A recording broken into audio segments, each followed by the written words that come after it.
All right, my friends, if you are in your teens up to your early 20s, maybe even a little bit older than that, then this video is dedicated to you. This is some realizations and some thoughts I've had today and recently that I wish someone had told me when I was a little bit younger, things that have definitely changed the whole way I look at life and am dealing with my time and priorities. Without further ado, let's dive in. All right, guys, if you can't already tell, this is a very unstructured, off-the-cuff kind of video. This is not one that I've planned at all. I will say that I tend to get much more reflective and introspective in a couple situations, namely traveling, when I get in a plane, when I'm in a new hotel, because I get out of that routine, out of that, there's like this automatic machinery that is constantly going on, and I find it easy to get lost in that. I think that happens for a lot of us, and when I travel, I can kind of take a step back and see things more clear.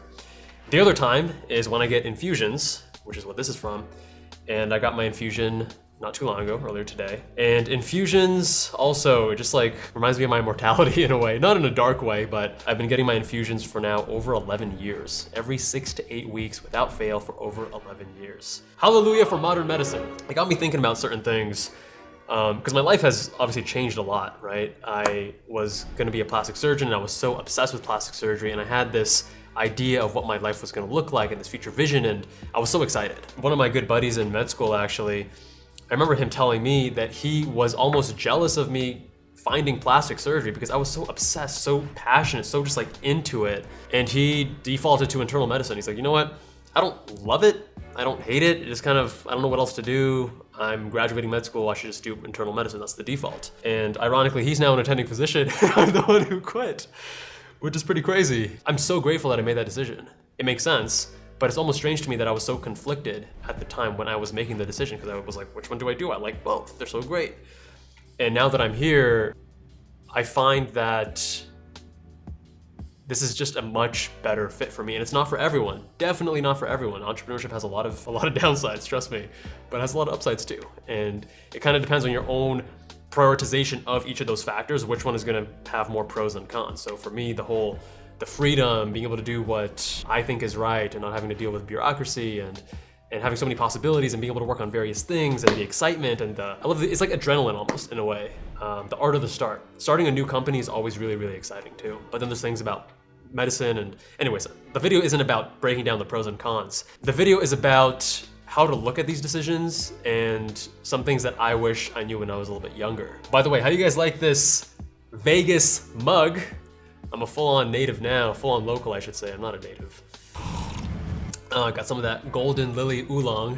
As you guys know, well, for anyone who's been following me on Instagram, I am obsessed with loose leaf green tea. Green oolong, black pu'er, all that good stuff. If you want me to make a video about tea, please do let me know with a comment because I need to gauge how much interest there is. I've already made a few videos on TikTok and Instagram about tea because tea is like one of those things that I think most Americans underappreciate for a variety of systemic reasons.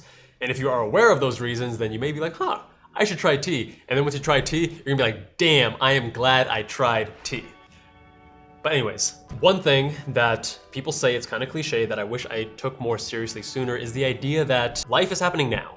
It's not 5 years, 10 years, 20 years down the line. A lot of us, especially in medicine, do this whole delayed gratification thing. That's the name of the game. I mean, you gotta grind and struggle through pre-med, and then med school, and then residency, then fellowship, and then you're finally an attending. And even once you're an attending, if you're starting a private practice, you gotta grind at the beginning to build up your patient census. Like a lot of my young attending colleagues, they're grinding hard. It's not the promised land that a lot of people think it is, at least not yet.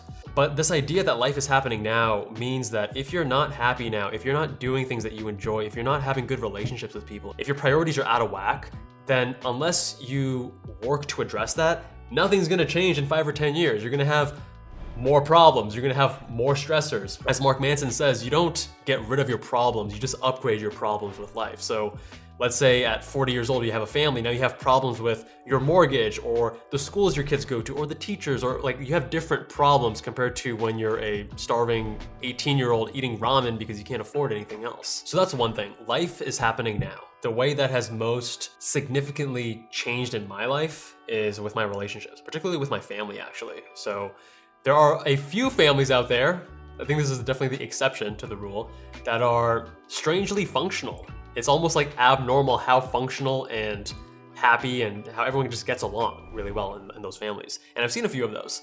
They do in fact happen, but most of us are not in one of those families.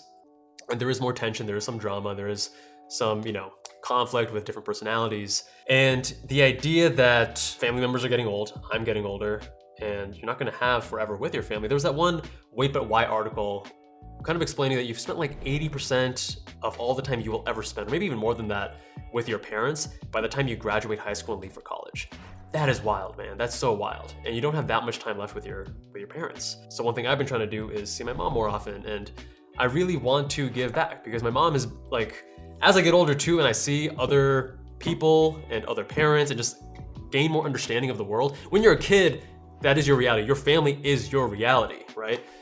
And as I get older, I'm starting to appreciate how my mom has done a lot of things really great, and I owe a lot of my success, who I am today, to her parenting style and how she treated me and how she, provided unconditional love, which unfortunately not every parent provides. And when someone doesn't have unconditional love, then that kind of messes with their psyche, and there's a whole lot of issues that can be worked through, but that do happen. So small things like trying to make better family members, trying to figure out what your parents want, and then trying to do that. Go on more family trips, take more photos, make more videos, spend more time together, get along better with your siblings, because that would probably make them really happy.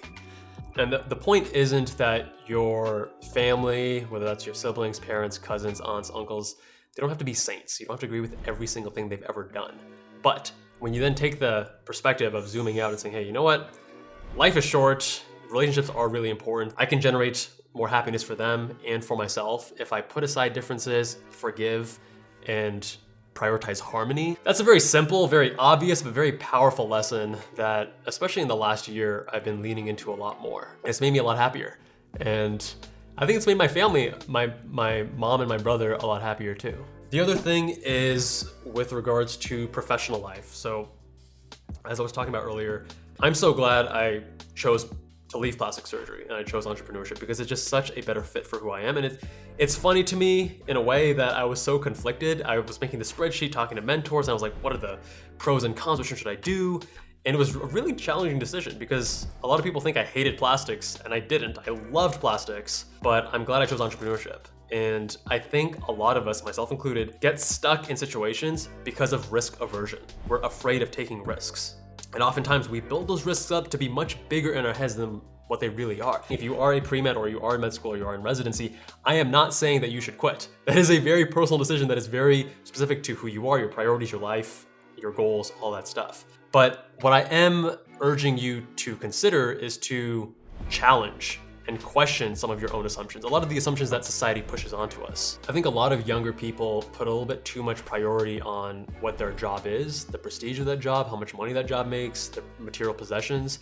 And I think not everyone, but more people as they get older, a larger and larger growing proportion, start to realize that that's not really all that important. My car, for example, I drive a 2013 Scion FRS. And my car is not flashy, it's not super special, it's not turning heads, but a couple of years ago, I wanted to replace it because I was making better money. I paid off my student loans. I was saving up, investing. And I was like, yeah, I should treat myself, buy myself a new car. And then I started driving more cars. And I went to, test drive at various dealerships and whatnot.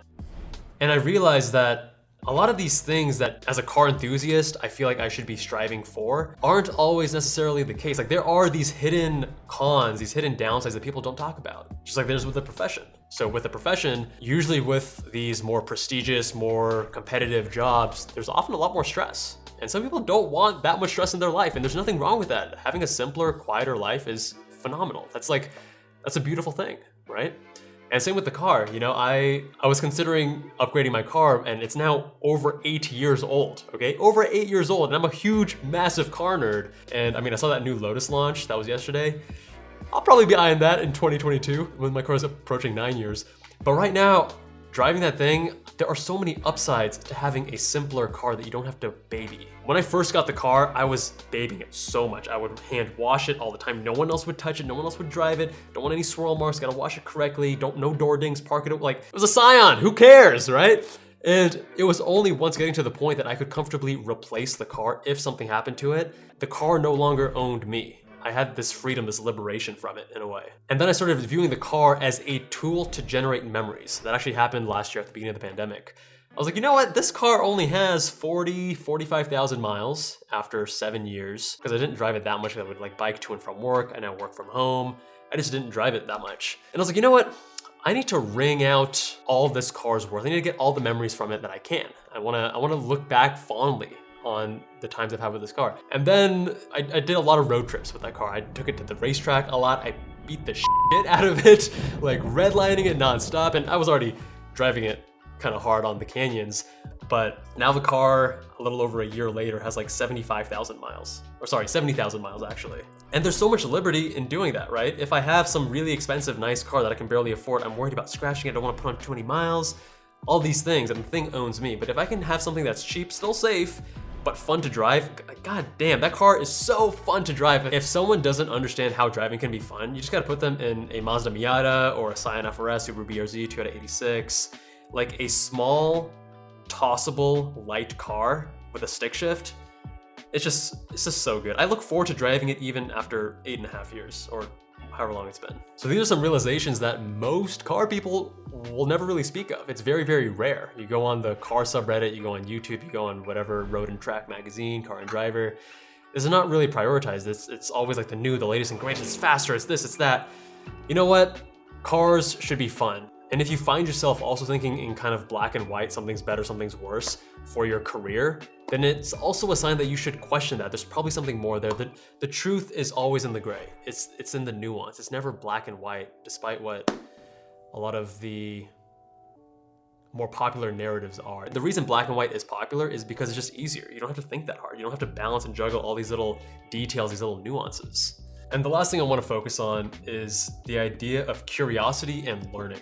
And there's a few points here. So number one being that seeking the truth and having a perspective of curiosity, viewing everything through the lens of curiosity, is gonna make your life so much more interesting, so much more enjoyable, because learning is just fun. It really is. And you may be like, no, learning's boring. That's because a lot of people have a negative association with learning because of school. Because school force feeds you a lot of useless information. They structured it in a not very fun way. There's a lot of issues with the traditional schooling system. But when you learn things on your own for fun, like things that you're interested in, I'm sure that you love it. That's just human nature. That's like a very childlike, universal thing that I think as we age just tends to get beaten out of us. You can apply that curiosity to anything. You can apply it to, like I do with cars, obviously. You can apply it to your profession, obviously.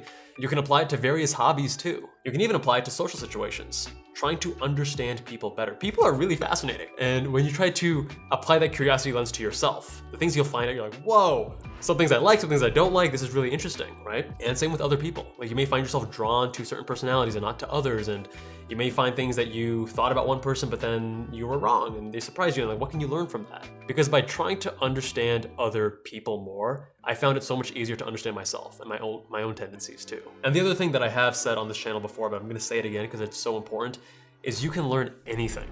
And if curiosity and learning is fun and you can learn anything, that should just like blow your mind. There's limitless possibilities.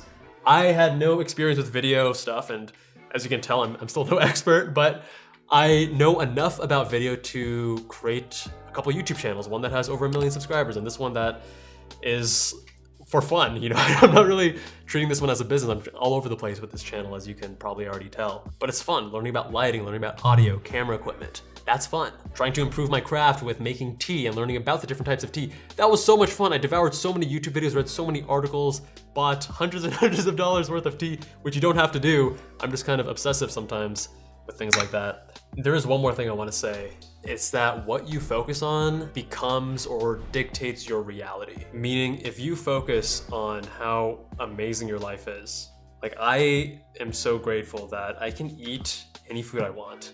And I didn't always feel that way until I, got really sick when I was 18. And today I had like a smoothie. I didn't have that exciting of food. I had like a smoothie and some fruit. That was really tasty. But just like having fruit that has seeds in it, which I couldn't do at the beginning, right? Because it caused issues. That's amazing. And that's something that most of us don't, like we just take that for granted. Or being like my physical health being so on point that I can lift at the gym 4 days a week and then cycle 2 more days a week and still like function is awesome. What you focus on becomes your reality. So if you assume that everyone is out to get you, you will behave in a way that treats them as such that they are more likely to actually come out to get you, right? And if you assume people are generally good and you're more optimistic, then you'll more likely create positive relationships. You'll attract people that are not out to get you. And it sounds like all this woo-woo stuff, but it actually happens. And one thing that's been helping me with getting frustrated with other people from time to time is something I heard on the Tim Ferriss podcast, something along the lines of, don't attribute to malice what can be explained by incompetence. A lot of people aren't out being mean and like trying to inconvenience others, and I mean, some people are, but oftentimes people just don't know better. You know, the guy who's blasting music on the plane until the stewardess comes and says, hey, that's like, can you turn that off? He's not trying to annoy people, he just doesn't know better. Maybe he didn't have an upbringing that emphasized being considerate to strangers and things like that. Or the person that cut you off driving, maybe they were in a rush to get to the hospital for some legitimate reason. That's something I took from David Foster Wallace's This Is Water speech, which is a phenomenal speech. I've listened to it dozens and dozens of times. But one that I harp on a lot on this channel, and some of you are gonna possibly roll your eyes at this point, is the one about victim mentality, right? And how, you know, life is unfair and blah, blah, blah. You know, I've mentioned a few things, and I don't want to get into all the personal details. There's a lot of things that I could just say, hey, my life is unfair, things were tough, things beyond just having Crohn's disease, things way far beyond that. And that's not gonna serve me, that's not gonna be helpful, right? That's not gonna make me happier. That's just offloading the responsibility to someone else, then I can just throw a pity party for myself and be like, oh yeah, you know, it's fine that I'm not this or that because X, Y, and Z. One that I hear a lot in the comments and DMs and just a lot of places is not having financial privilege and how life is so unfair if you don't have financial privilege. Like logically, totally correct. Logically, you can't argue with that, right? But does that serve you? Because what you focus on becomes your reality, and it doesn't serve you. If instead, you know, like for me, after paying off my student loans for college and med school, that felt amazing. That felt so good. And then, you know, starting my own business and then becoming profitable and then saving up and hitting whatever milestone and with investments, I was like, wow, this is great. I feel so self-sufficient. This is fantastic. Those are feelings that I cherish because not everyone gets that. And yeah, it's probably logically better to be a trust fund baby and have all this money that you can lean on and resources and blah, blah, blah. And like I've seen friends who they have certain resources they can get from zero to, you know, the next level, get featured in news articles and blah, blah, blah, very, very easily because of their family connections. And that's not something that they're doing wrong. I can't be mad at them for that, right? That's just, there's pros and cons. But those people won't ever experience starting a business from scratch, risking it all, and like living at home with their mom because they couldn't afford rent, right? But then paying off their loans and starting a business and then moving out, and like, it feels good. It's all depends on what you want to focus on. But I don't want you to focus on like the money aspect of that. I want you to focus on the self-sufficiency and how that makes you feel as a person, right? Because I'm still no multimillionaire, and it's not about becoming wealthy. It's about being the type of person that can bet on themselves and do more than they expected. I think that's how you build true confidence. I think that's how you grow as a person. I still have a lot of growth, obviously, and I'm getting super rambly. This is a long video, so let's cut it there. Much love. See you guys in the next one.